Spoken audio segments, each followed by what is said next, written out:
me tourner maintenant vers quelqu'un qui va nous donner peut-être une vision extérieure, parce qu'il est au cœur de l'Afrique, mais il n'est pas africain.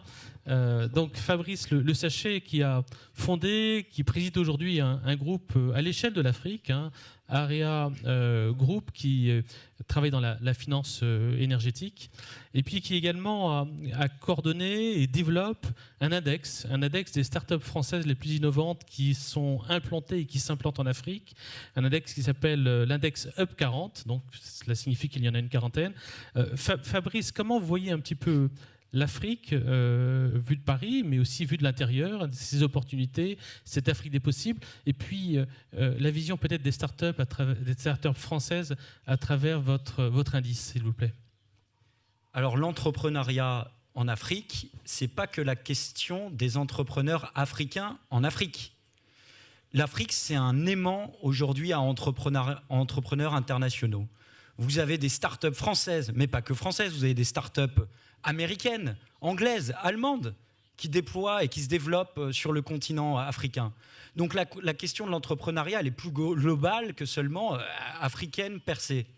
On a les mêmes problématiques que des entrepreneurs africains en matière de ressources humaines, en matière de financement. Et puis nous aussi, quand on travaille sur le continent, on contribue à la valeur ajoutée qui est créée. On paye des taxes, on crée des emplois. Donc c'est vraiment une problématique qui va au-delà des entrepreneurs strictement africains.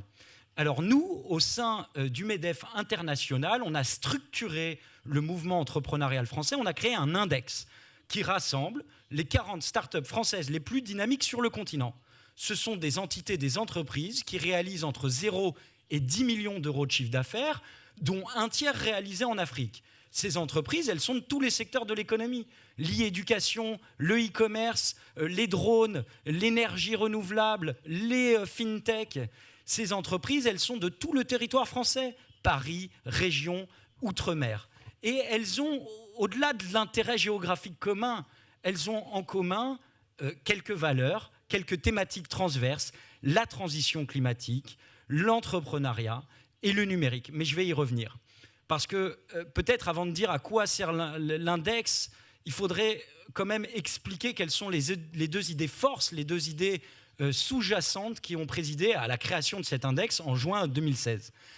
La première idée, c'est qu'on souhaite briser, on souhaite casser cette idée du déclin inexorable de la France en Afrique. Oui, on a perdu la moitié de nos parts de marché en 10 ans. Oui, on est dans les pays occidentaux celui qui a peut-être le plus souffert. Oui, nos produits les plus exportés souffrent de la concurrence indienne, chinoise et américaine. On ne parle pas beaucoup des Américains, mais c'est des concurrents. Et pas que, les Marocains, les Turcs, etc. Mais ce qu'on veut dire, c'est qu'il y a des trajectoires d'entrepreneurs aujourd'hui français en Afrique qui sont à succès. On a des jeunes entrepreneurs qui réussissent et il convient de les visibiliser. Et puis de dire aussi que la France, elle demeure puissante. On est le 3e stock d'investissement en Afrique. On a un excédent de notre commerce extérieur. Donc je ne vais pas revenir sur un certain nombre de chiffres, mais on demeure un partenaire qui est puissant, sauf qu'on ne l'entend jamais, à force de dire qu'on est sur le déclin et qu'on ne nous voit plus. Donc la première idée de cet index, c'est de dire non, il y a une nouvelle génération d'entrepreneurs français qui réussit en Afrique, très bien, normalement, et qu'on veut mettre en avant. La deuxième idée force, c'est de s'interroger sur la valeur ajoutée. Quelle valeur ajoutée, nous, entrepreneurs français, on peut avoir dans une compétition ouverte ? Parce que c'est ça la question. Qu'est-ce qu'on apporte finalement aujourd'hui ? Et à cette question, on a réfléchi et on a répondu transition climatique, numérique et entrepreneuriat. On ne l'a pas fait au hasard. La transition climatique, pourquoi ? Parce que ça correspond à des défis du continent. Vous parlez aux 60% de population qui sont dans les zones rurales, ils savent très bien ce qu'est le réchauffement, le stress hydrique, l'agriculture. C'est des énormes enjeux pour l'Afrique qui parlent aux populations, au gouvernement. Et pourquoi nous ? Pourquoi la France ? Parce qu'on a des expertises leaders dans la ville durable, dans l'eau, en agriculture, l'énergie.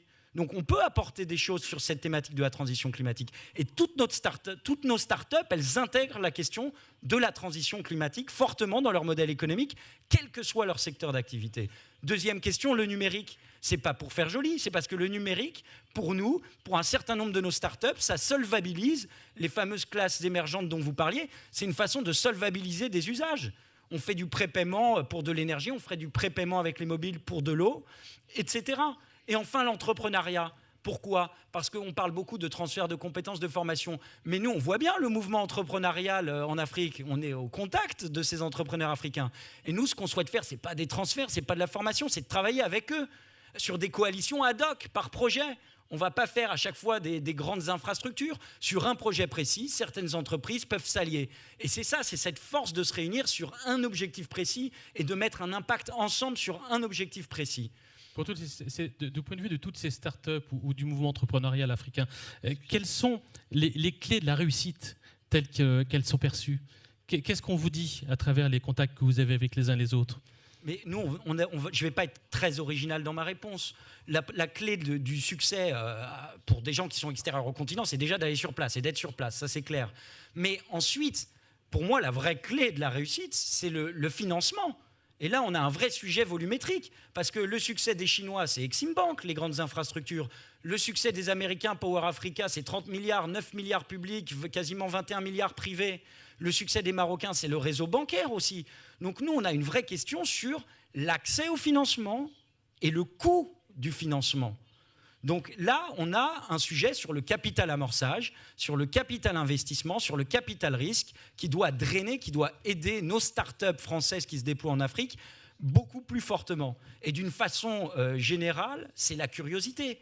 Tout ce qui semble inutile est en fait totalement utile. Pour être entrepreneur, en tout cas, ça c'est ma réponse personnelle, c'est il faut aimer la littérature, il faut s'intéresser à des choses qui n'ont rien à voir avec son core business. C'est comme ça que viennent les idées. Donc ça, c'est vraiment quelque chose qui est peut-être pas forcément duplicable ou partageable, mais qui est personnel. Je voulais déjà dire à Fabrice le sachet que j'ai adoré son dynamisme et son volontariat, et que si effectivement les entreprises françaises avaient cette posture en Afrique, je pense qu'elles n'auraient pas perdu leur part de marché. Non, c'est important de le dire, parce que je pense que ce dont souffre la France vraiment en Afrique, c'est d'abord la posture, et puis c'est l'envie de prendre des risques, l'envie de s'engager fortement, au-delà de tout ce qui peut être lié aux capacités de financement, ou je dirais, voilà. Mais vraiment, je tenais à le dire vraiment, parce que dans mon parcours aussi d'entrepreneur, on a eu affaire à des Français des fois, dans des négociations qui se compliquent pendant 6 mois pour parler de 200 000 euros, là où le Chinois ou l'Américain, il parle d'1 million de dollars, il te serre la main en une soirée, quoi, en gros. Donc, il faut vraiment... il faut vraiment que les Français, en termes de posture, donc, ça change un peu de ce point de vue-là.